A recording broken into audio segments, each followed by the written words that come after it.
morning, fight fans. We are back for another episode of The Real and the Rare. I'm your host, as always, Stephen Rochelle.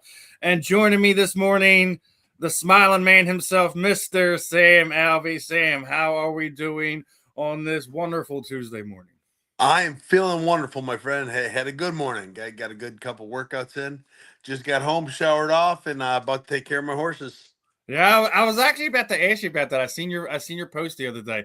How do you go about saving two horses from the meat factory? How does that happen? It's all my wife. I just drove the truck to pick them up. She did everything else. No, there was a animal rescue that had two horses. They were racing cart horses. So you'd strap the cart on and then take off with them. And they were either going to get saved by someone or turned into glue. So now we have Elmer and Sirloin outside. You named him Elmer. That's great. I actually seen another video I want to ask you about. So you posted a couple ones over the last week or so. The emu that you looked like you were having a full on wrestling match with, and then your pig. Which one was easier to control? Was it the pig or The was it pig the was. emu? The pig was. Although the pig was harder to catch. I spent 2 days trying to catch it. I was trying to be nice. I had a tarp and a net, and I was trying to be nice with it. And this little bastard, I just had my last stress. Like, I'm done. I'm just catching you. So I went after, chased it, and I was faster than the pig. And I tackled that bad boy. Yeah, it looked like the emu got everybody, man. Yeah, the emu, it left a pretty good bruise on my wife. It didn't cut me this time. It's cut me in the past, but I was all right today.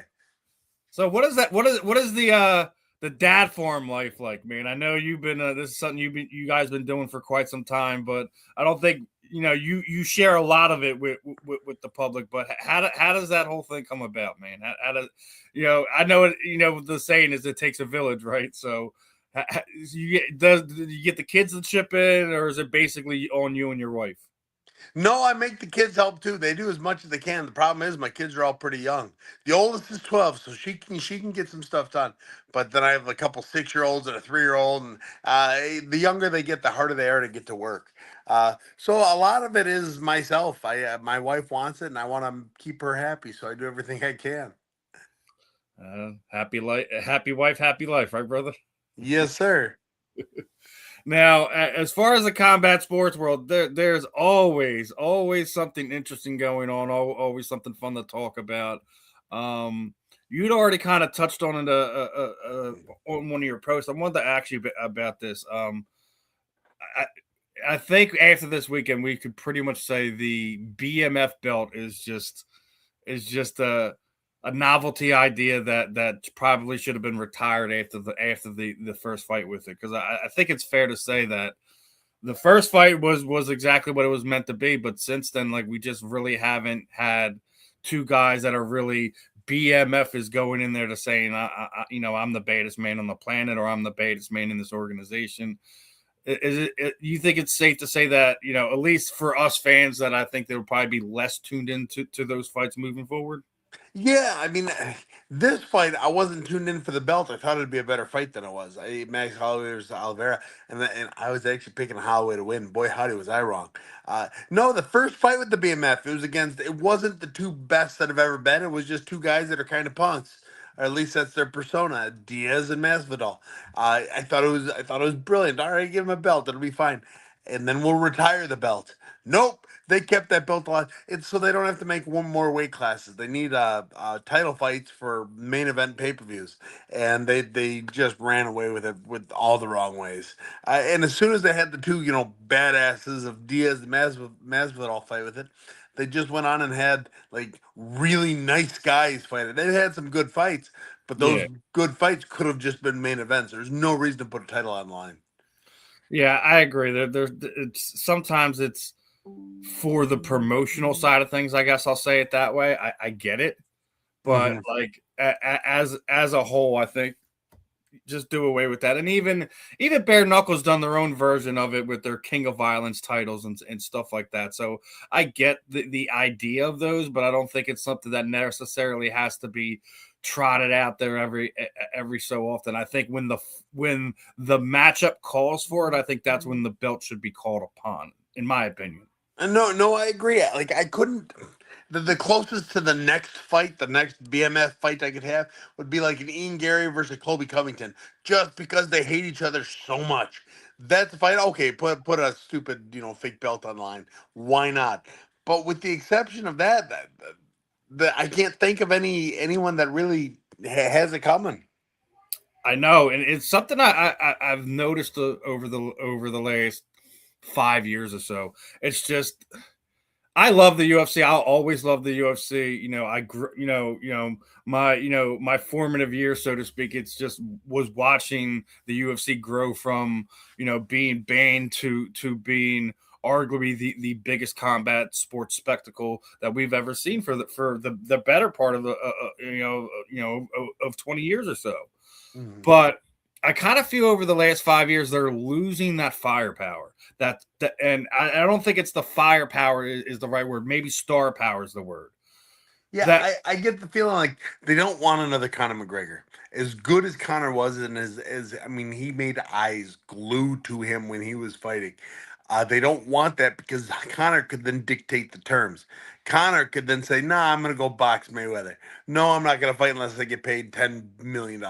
Now he got bigger than the sport. There've only been two athletes that have ever done that: Ronda Rousey and Conor McGregor. That's it. Ronda was a and bit that of is a going right sideshow along with with it. Oh, and what that's was that? going right along with the line of my next questioning because you even Connor's even made comments because of stuff that's gone over the last few days. Whereas obviously the Connor Ben thing happens and he's basically like, okay, he's worth $15 million. Well, how much do you think Conor McGregor's worth? He basically said in this climate factor and inflation alone, my contract back in 2018 was it was, but every bleeping thing has gone up. Milk, eggs, let alone inflation. So going to what you're saying, they don't want another Conor McGregor because he'll dictate the terms. Do you feel that's the main reason why we didn't see Conor McGregor on the White House card because of the dollar amount that's going to be attached to it? No, I don't think that's it because I think Dana White even came out and said we're gonna lose money on this card. We're just gonna make it great anyways. Uh, I think Connor's not on it because you can't trust him. Like he was supposed to fight Chandler, or was it 2 years ago now? And he was all set up until 3 weeks before that he broke his pinky toe and pulled out. And I understand pulling out over something like that. If you're worth $80 billion, you break a toe, you don't want to fight. I don't blame you. But to set up the White House card around somebody who might break his pinky toe again, I don't think you could do it. Yeah, but I mean, let's all agree because obviously, we seen the fight card. You'd already kind of talked about it. I think what it was is that for what the better part of the last few months, we told this was going to be the biggest fight card we've ever seen, and obviously, UFC 100, UFC 200, all been these major cards that the UFC done around the pay per view, but do you feel like maybe it was the fans slash media's over expectation of what we were going to get as far as the White House card that people are kind of poo pooing the whole thing? Yeah, so the problem this is a good card. I don't know what fight you would have wanted to see on there that would have made the card that much better.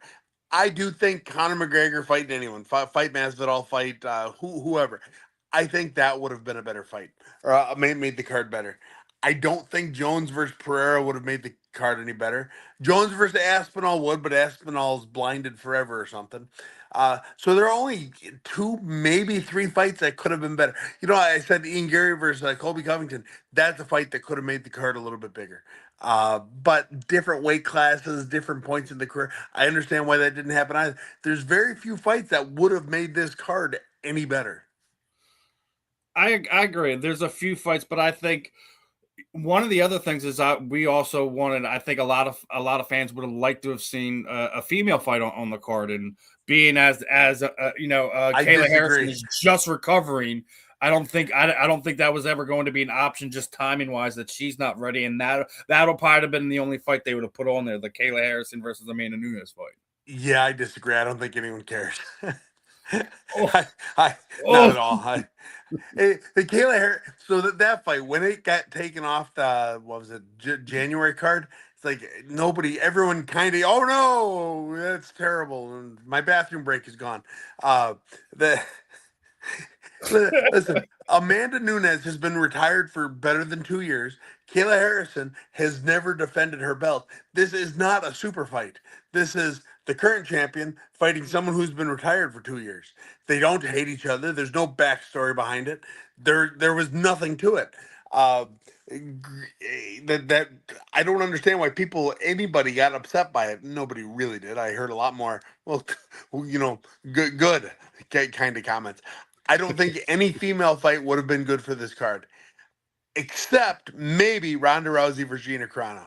But that's not a UFC fight. Yeah, and that goes to another side of it, because obviously there's been some things going on with that, and stuff has been said in public, both from Gina's side and Ronda's side. And Ronda was actually out there, slamming the card as of this, a few days ago, was basically sitting there saying, that the card sucks, and that basically going after the UFC's current business practice of shareholders over fighters, so to speak. So I mean, it's we're living in a weird time, because I wouldn't, if you would have told me 10 years ago Ronda Rousey would have been all over social media bashing the UFC, I wouldn't have believed you. Yeah, Ronda Rousey. She's one of the most unlikable people. Now, I put her on the Mount Rushmore of MMA. She invented women's MMA, and when she left, it kind of died. So she is Mount Rushmore of MMA, but she is maybe the most unlikable person in combat sports. Every time she talks, and it's not the kind of talk like Bisping was good at it. Bisping was good at saying stuff where you wanted to see him not get knocked out. Ronda, you just don't want to hear her talk anymore. It's not that you want to see her get knocked out. You just don't want to see her. Please stop talking every time she opens her mouth. And I'm looking forward to this fight of hers. It's for MVP, because it's a freak show fight. It's two gals that are far past their prime, but they're going to get back in shape after having done bigger things in their life, becoming movie stars and becoming WWE wrestlers, and doing something outside of fighting. And now we're going to get to see essentially actors fight. Who doesn't want to see that? I would pay to watch Tom Cruise fight. The pirate. What's his name? Johnny Depp. I would pay to watch that. It'd be a terrible fight, but it would be a lot of fun to watch. Uh, Rousey versus Carano, I don't think it's going to be a great fight, but I'm interested in who wins. I'm interested in how it works. Yeah, I kind of feel the same way. Like, listen, it has the nostalgia feel that I think will have the masses turn out for it, especially because it'll be on Netflix and things of that nature. But I agree with just about everything you said about it. That interesting to see how it plays out. Will Ronda be able to implement her game plan as she's always done to just about everybody outside of two different people that she's fought? Will Gina kind of bite off of the Holly Holm game plan and kind of do like the El Matador thing, like you're gonna have to get a hold of me and I'm gonna keep you at the end of my punches type of thing. So it's gonna be interesting to see how that plays out. But I agree. I don't think it's gonna be an overly great fight, and at least in my opinion, because I was a fan watching Gina Carano fight on Elite X. I vividly remember watching like basically women's MMA kind of get created, and Ronda I have this saying, like, Gina Carano crawled so Ronda Rousey could walk, right? Mm-hmm. Yeah, and I think you're also right when she left, the excitement of what women's MMA has almost died with her. And, yeah. There are no superstars. Nobody really cares. There's some hype behind Shevchenko. Nunes, there was some hype, but not she was always a co-main event. Even when she had the belt, she was always a co-main event to help make the card better. She couldn't hold the card by herself, and that's just women's MMA. well, you got to think, like between Conor and Ronda, they both have had 1 million pay-per-view buy events. The Mm-hmm. only time Amanda Nunes had it was the immediate fight after Ronda, when she fought Miesha Tate. That was the only time that she had 1 million buys. Mm-hmm. So that you're absolutely right, that's why she's that co main event moniker, is because just people weren't tuning into her. as she may be, what everyone says, she's the GOAT, so to speak, of women's mixed martial art as we are in the current climate. But just because she is doesn't mean that she has the popularity to make people tune in. And I think what we were already talking about when Ronda opens her mouth, it just kind of turns people off. It has that Chael Sonnen-esque aspect to it that you just want to tune in to see how they're going to fight. Oh, is somebody finally going to beat her? And I think that's what Ronda's appeal was. Yeah, yeah, she was leagues better than everybody else at the time, and because she was leagues better, everyone wanted to see, "Ooh, can she do it again? Is someone going to figure it out?" That was her draw. Then she got beat twice, and I don't see the draw so much anymore, unless she was to fight somebody else who hasn't fought in 10 years, unless she was to fight some other gal who they maybe should have crossed paths back then, but didn't. The only other fight that she could possibly make after this is Chris Cyborg, but Chris has been supremely active in multiple different disciplines over that period of time, and I don't think that'll be a fun fight for Ronda. Ronda dodged Chris at every turn back when they were in the same league. She would not fight her. Yes, I agree. I agree. I can't say I blame her either because we've already seen what Ronda's stand up game looks like, and it would have been a bad matchup, especially because Chris Cyborg is also a very good jiu-jitsu black belt on top of everything else. So Yeah, now personally, even though Cyborg lost to Nunes, I have Cyborg as the female goat. I think she's fought more competition. She's fought anyone and everyone they put in front of her, and she's beaten more people than Cyborg has. And God, she's been around forever. So I have and Cyborg ahead she's of about to Nunes. go after a boxing world title too. Yeah, so Cyborg, she fights like a man. Cyborg does. You can make whatever jokes about that you want, but she fights like a man, and she's the only female I've ever seen fight like a man. I don't disagree with you. People like to tear her down, but I don't see why. Like her skills as a combat sports athlete, what are we making fun of her about? Like, are you gonna get in a ring in a gym with her and see if you can beat her up? Average Joes, and that kind of goes to my thing with you because you like to take on the trolls. You like to give anyone that sit there like, oh, I could beat this guy, and you give them a platform like, well, come to my gym. I'll give you a place to stay, and let's film how you're gonna do against a fighter. So I'm gonna ask you this one: if someone approached you with a reality TV show type of deal, like Bully Beatdown or Pros versus Joes, is that something you would ever entertain or do or look into? Oh, 100%. I'm already working on some stuff. Damn, I've ruined it for everyone. Sorry, people. No, it's Bully Beatdown was such a fun show. Replicating it would be hard. So if we can tweak it a little bit, we can make a lot. We can make it a lot more fun. Well, I'm sure Jason Mayhem Miller wouldn't be completely opposed to running it back with some guys like yourself, brother. Oh, I'm talking with him too. See, that's what I'm saying. It can be replicated. It's just it wouldn't be MTV. It would be Right, something else. And I don't think that's necessarily a bad thing either. So right. it's interesting, but I definitely love how you go about treating the trolls and your social media over the last few years as in my opinion kind of blown up a lot more than you ever were as far as your popularity when you were in the UFC. What kind of made you kind of take that approach? But I mean, that's who you always were. It's not like you changed anything. It's just you've been giving it out for more public consumption. What Yeah, ultimately changed it? Is it how we consume media these days? Like what forced that? there's definitely some of that, but when I was in the UFC, I was always active on social media, but not like I am now, and I wish I would have been. At the end of your career of MMA or boxing or whatever, you have you have nothing. You have no marketable sales pitch. Your strength in the world is that you can get punched better than most. It's not a very desirable trait. But what you can do is let people see who you are, make people become friends with these people online. My friends, Facebook friends, TikTok friends, make them want to know you a little bit more. And I've been doing that, and I'm still working on doing that. And I have such a good time. I understand my entire career, UFC, karate combat, MFC before that.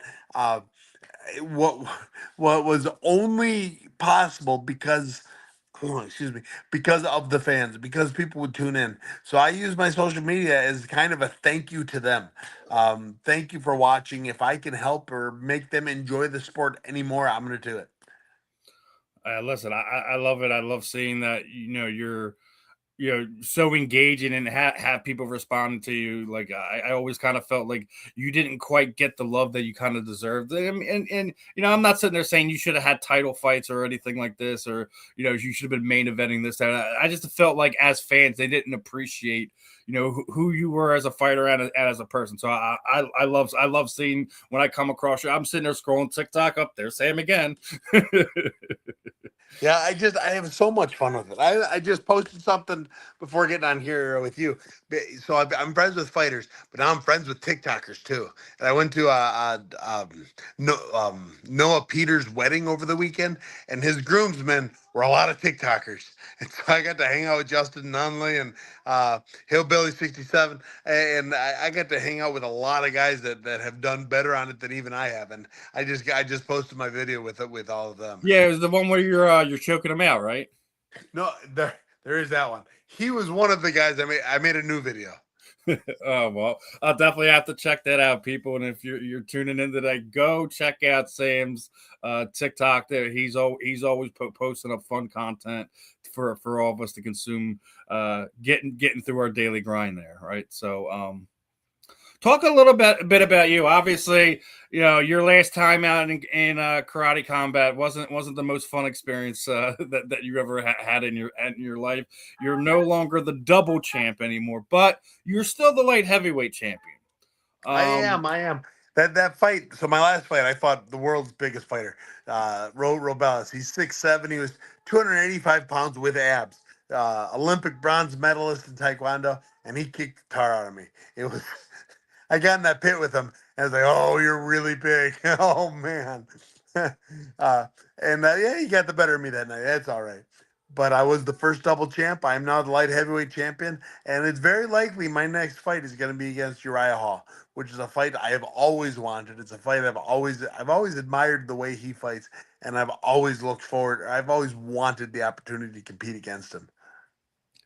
Now Uriah, obviously, he became world famous on the Ultimate Fighter with that his crazy kicks are something to behold. I love his style, his striking, how he goes about it. And not just that, dude. For as dangerous of a fighter, he is the most humblest, nicest dude you could ever met. So we're gonna get Smiling Sam versus Uriah Hall. It's two of the nicest guys you could probably ever meet on the street, but inside of a karate combat ring there, it's gonna be all hell, man.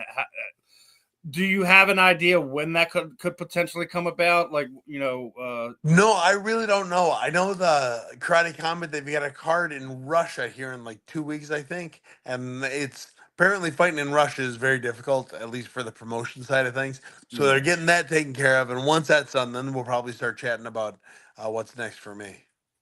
So on top of that, I'm the Philly guy, and I came across something on social media I gotta ask you about, right? So somebody I've been interviewing since he was an amateur, my man Lex Ludlow called you out, and here's your response to it. You actually said you would agree to this, that you would love to see Lex inside of the BKFC ring there. How does that work as you're still under another promotion? I know a lot of times when you're in promotions, they allow you to do things cross laterally, just not something in direct competition. How would that work? And is that something we'd probably see, within this calendar year? To be completely honest, I get challenged all the time, and I tell everyone yes. So, not that I didn't mean it. I'm completely game to fight him. But I don't even particularly remember accepting the fight against him or saying yes. I just say yes to everyone always. So I don't know. The organization would have to approach me, and then we'd go from there. All right, that's cool, man. I listen. I've been following Lex since he was an amateur. I remember covering his first fight at the Armory. That was like 5 miles from here. So it's cool to see him kind of grow to where he was, and I love the way he goes about things. He's a cool dude, and I'd love the opportunity to see you in bare knuckle. That would be interesting as well. So Yeah, everybody's been clamoring for it. I'm tentative about bare knuckle because 100% chance to break my hands, 100%. Like I'm a better boxer than all of them, but I also hit harder, and my hands would break. So that's just something I have to prepare myself for. yeah, there's no way you can if you think about it. Because I ask these guys all the time. I'm like, how do you you can't train for bare knuckle because you're gonna wind up cutting them open. So Yeah, yeah, you can't. Yeah, it's something I would figure out if ever the opportunity arose. listen, I definitely hope we see it. So, it's something that I think everyone, we all know what bare knuckle is at this point in time. And yes, I Mhm. think you're correct because 9 times out of 10, it's not somebody going home with a fractured orbital. And speaking of him here, he just popped in here. The most hated man in combat sports is on the air with Smiling Sam Alvey. Lex, Smiling Sam talking about Alvey. you, brother. My man, How how are you doing? good? How are you, Smiling Sam? Oh, I'm feeling wonderful today. Smiling Sam, let's get this fight to happen, all right? Yeah, yeah. Tell him, give me a call. I'm game. You really are? Yeah, shoot. I love fighting. I'll fight anyone, anywhere. Listen, I'm known for talking trash, but I've been watching you fight for a very long time, so I would keep it very locker room based and respectful. And Dan Henderson's my favorite fighter of all time, so it's kind of hard to hate on a guy that's friends with Dirty Dan. You know what I mean? Right? Oh man, Dan has done me. He's blessed me so many times. The dude's incredible. I heard Yeah. uh I heard so many good things about you, bro. So I just want to fight because one, you're a real big. Are you still there? Yeah, I'm still here. We're here, brother. You're a Uh little choppy. That's all. oh. Uh We're oh. here, and we hear you, brother.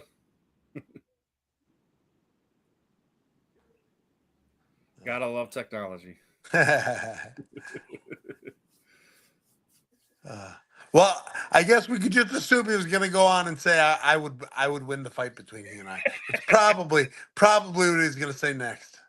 Oh man, listen, Lex is a fun dude, man. But Yeah, he is without a doubt like your pro wrestling heel. Like I love it. he just loves to talk. So and it's listen, he's a barrel full of fun. I remember he was going through it a few years ago, couldn't find a fight, and got back in there, and here he comes. There he goes, back with us. Can you hear us now, Lex? No.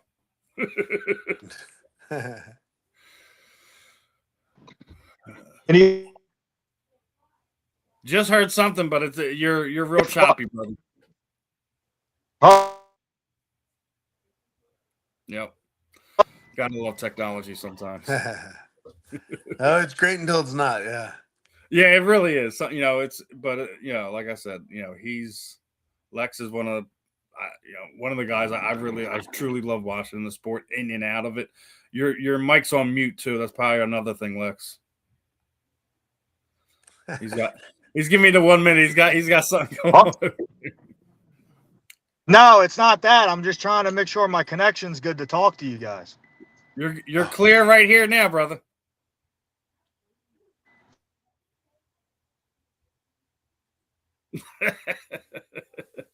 Again, technology at its finest. Sometimes it loves us, sometimes it hates us, but he's a fun dude. I mean, listen, it's something I hope we definitely could see. If if, Yeah, if, it, if it I'm happens, always it game. happens. If it doesn't, either way, well, at least it was fun to talk about. Yeah. um, along the lines of other stuff going on, obviously we see Francis Ngannou got released by PFL. He's just signed to fight for that Rousey Carano card. Do you think the novelty what Francis was is kind of fading away because of his loss in boxing, or No, is it I something? listen. I think Francis is. I think he has done more for the sport of MMA than just about anyone. He called the UFC's bluff, and then got everything he wanted after that. He got to box. He became the president of Africa. He fought for PFL. He got everything he wanted, and I'm so impressed with him. So the MVP fight, I'm gonna watch that one. I'm gonna be rooting for him too. Testing.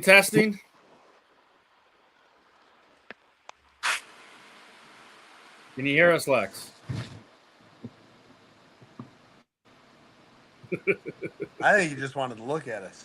I mean, I can't blame him.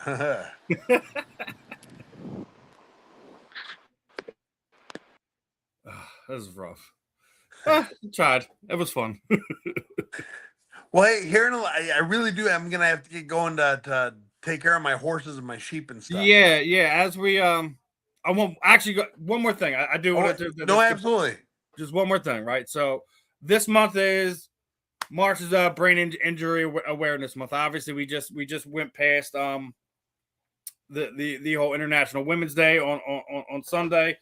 What do you think some of the sport as a whole can kind of do to help the CTE issue in that a lot of fighters it's undiagnosed and you don't see it until they're lashing out and stuff like that. We've seen some stuff with some athletes.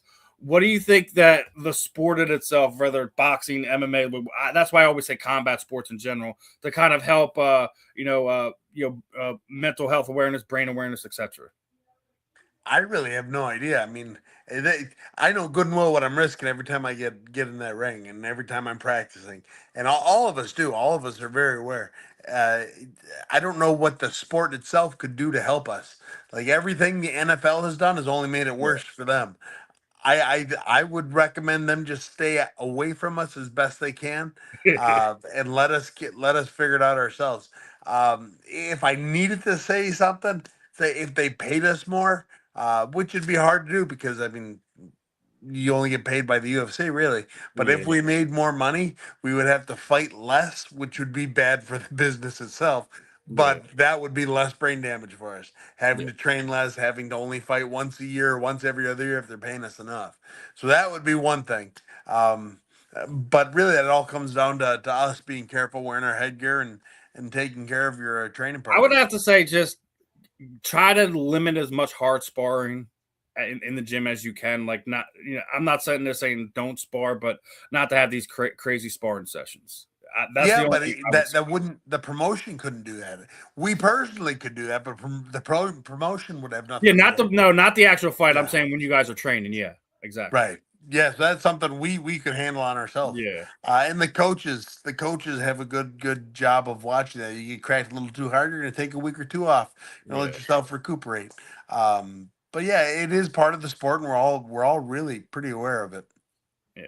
All right. I know you're gonna get ready to go. I want to give Lex one last chance. Is you're clear now, brother? All right. Listen. The only thing that we're gonna have brain. Ah, what the fuck? We're gonna have brain injuries in that fight. That's what we're gonna have, my friend. All right. We're gonna get CTE in that fight. All right. I look forward to it.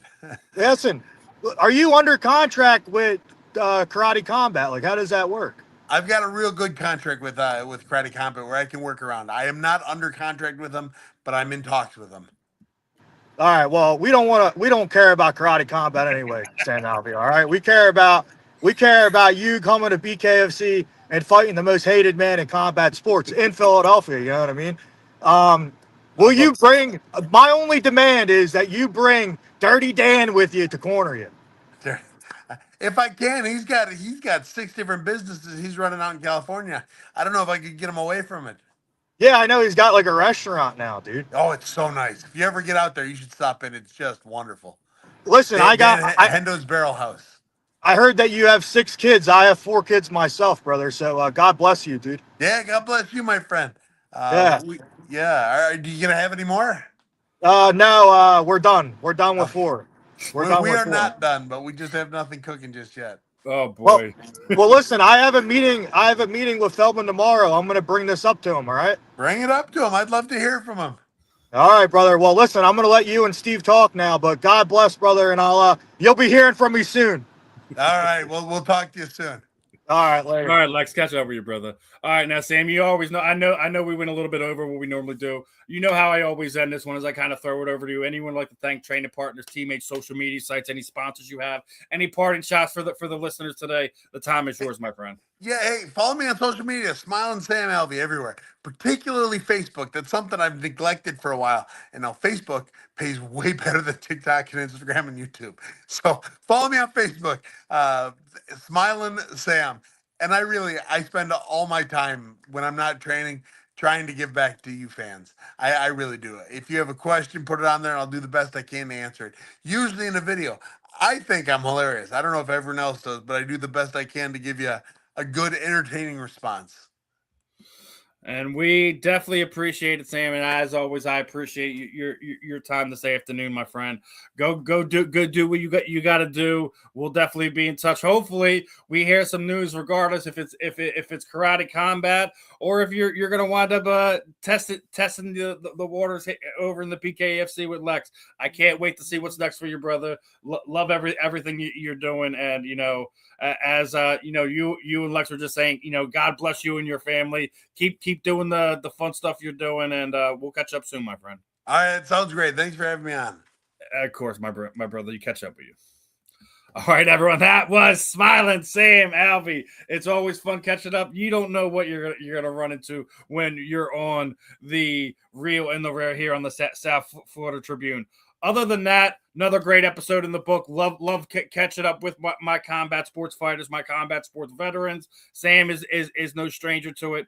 But other than that, make sure you guys are locked in. We got a lot more fun programming here on the South Florida Tribune. Hit that QR code at the top. Like, subscribe to the YouTube channel, and keep showing us love in any way, shape, or form. I'm Steve. This was another episode of The Real and the Rare. I'll catch up with you, my friends. Peace out.